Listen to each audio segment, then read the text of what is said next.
قبل ما يكون في ابو تريكة ولا صالح سليم ولا الخطيب، كان في راجل واحد شال الاهلي على كتفه، اسمه محفور في ملعب النادي. لكن حكايته اكبر بكتير من لافتة على سور الاستاد. النهارده هنعرف ليه اسمه بقى اسطورة. مختار التتش اسمه محمود مختار رجب، اتولد سنة 1905 بحي السيدة زينب. لقبه التتش جه من مدرب أجنبي شافه صغير وبيتحرك بخفة في الملعب فقال تاتش، ومن ساعتها بقى اسمه التتش.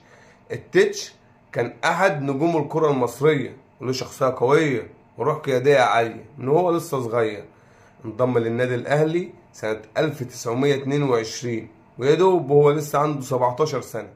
ما كانش مجرد لاعب، كان قائد حقيقي بيعرف يرفع الروح المعنوية للفريق كله.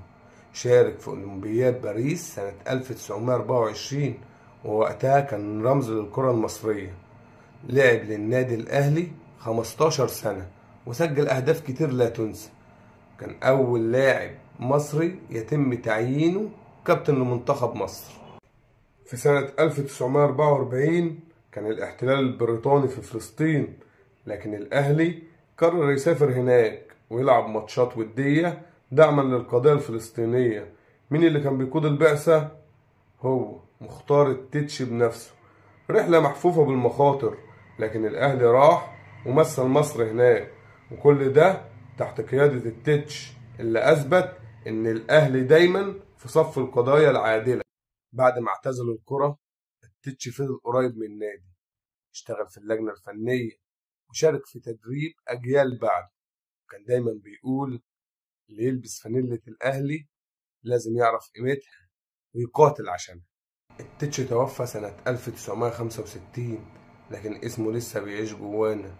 كل مرة بنعدي من جنب ملعب الأهلي ونشوف اسمه على الباب بنفتكر إن الأهلي مبني على ظهر ناس حقيقيين. الأهلي يا صاحبي مش مجرد نادي، ده تاريخ. ناس زي التتش ضحوا بكل شيء عشان نلاقي الأهلي في القمة. لو عجبتك الحكاية ما تنساش تدوس لايك وتشترك في القناة واكتب لنا تعليق وتقول لنا ايه اكتر حاجة عجبتك في قصة مختار التتش. وفي النهاية الأهلي دايما في القلب. سلام.